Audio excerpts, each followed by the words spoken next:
సూర్యాపేటలో యువకుడి దారుణ హత్య కేసు మిస్టరీ వీడింది. హత్యకు కులాంతర వివాహమే కారణమని పోలీసులు తేల్చారు. భార్గవి ప్రేమ వివాహం చేసుకోవడంతో ఆమె నాయనమ్మ మనవళ్లను రెచ్చగొట్టింది.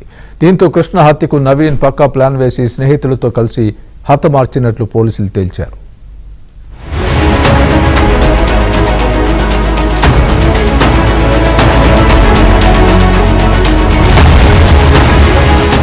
సూర్యాపేట జిల్లాలో జనవరి 26న రాత్రి మామిళ్లగడ్డకు చెందిన వడ్లకొండ కృష్ణ అలియాస్ బంటి హత్యకు గురయ్యాడు. సోమవారం తెల్లవారుజామున పిల్లలమరి గ్రామం వద్ద ఉన్న కాలువలో కృష్ణ డెడ్ బాడీ లభ్యమైంది. అయితే ఈ హత్యకు ప్రేమ వివాహమే ప్రధాన కారణమని తేలింది. హత్య చేసిన నిందితులను కూడా పోలీసులు అదుపులోకి తీసుకున్నారు.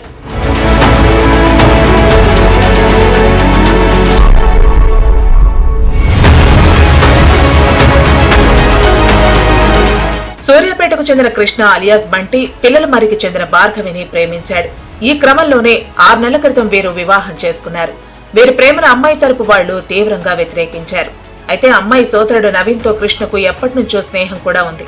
కృష్ణ తరచూ పిల్లలమరిలోని నవీన్ ఇంటికి వస్తూ పోతూ ఉండేవాడు. ఈ క్రమంలోనే నవీన్ సోదరి భార్గవితో కృష్ణ ప్రేమలో పడ్డాడు. అయితే భార్గవిని ఓ ప్రభుత్వ ఉద్యోగికి ఇచ్చి పెళ్లి చేసేందుకు కుటుంబ సభ్యులు నిర్ణయించారు. ఇంతలోనే భార్గవి కృష్ణలు ఇంటి నుంచి పారిపోయి స్నేహితుల సమక్షంలో పెళ్లి చేసుకున్నారు. అయితే వీరి కులాంతర ప్రేమ వివాహాన్ని భార్గవి కుటుంబ సభ్యులు తీవ్రంగా వ్యతిరేకించారు.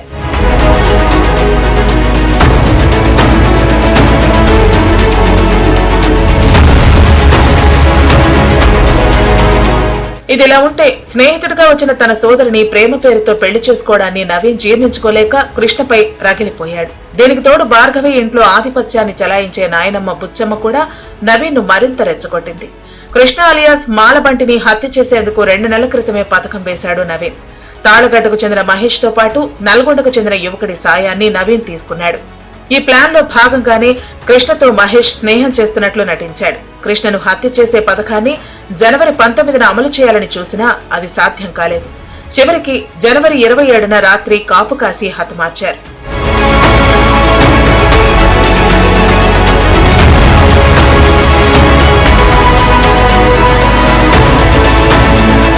సూర్యాపేట శివారులో ఉన్న మహేష్ వ్యవసాయ పొలం వద్ద కృష్ణను నవీన్, మహేష్ మరో 4 కలిసి హత్య చేశారు.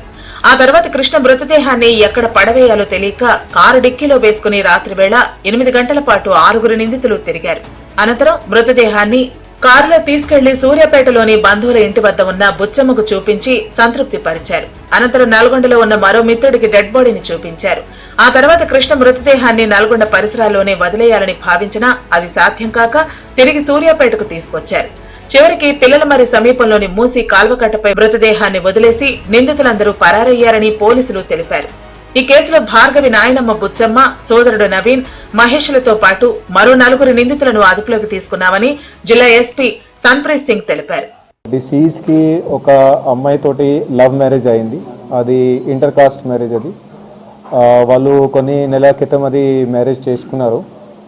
సో చేసినాక అప్పుడు వాళ్ళకి కొంచెం కౌన్సిలింగ్ చేయడం జరిగింది, 2 ఫ్యామిలీలకి కూడా. సో అప్పుడు వాళ్ళు ఓకే ఉంటామని అట్లా కూడా వాళ్ళు చెప్పారు. మా అమ్మాయి ఇట్లా వేరే కులం వాళ్ళతోటి ఎట్లా పెళ్లి చేసుకుని పోయింది అని అట్లా వాళ్ళు మనసులో పెట్టుకొని వాళ్ళు అప్పటి నుంచే ఏదో చేద్దామని అట్లా ప్లానింగ్లో వాళ్ళు తిరుగుతున్నారు. సో దాంట్లో బేసికల్గా భాగంగా ఆ ప్లాన్ని ఇప్పుడు వాళ్ళు కంప్లీట్ చేస్తూ ఇప్పుడు ఇది మర్డర్ చేశారు. సో ఈ మర్డర్ కేసులో ఇప్పుడు మేము 6 మెంబర్స్ని అక్యూజ్ వాళ్ళని పట్టుకోవడం జరిగింది. ఏం ఆయుధాలు అక్కడ ఏం వాడలే వాళ్ళు.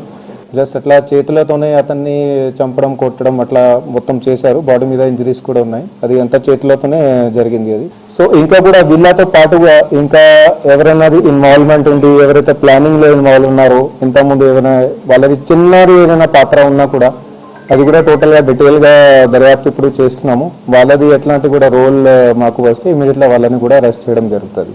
మొత్తానికి పరువు హత్య కేసులో విస్తుపోయే విషయాలు వెలుగు చూశాయి. కులాంతర వివాహమే హత్యకు కారణమని నిర్ధారణ అయింది. అంతేకాదు ఈ హత్యలో వృద్ధురాలి హస్తం ఉన్నట్లు తేలటంతో పోలీసులే అవాక్కయ్యారు.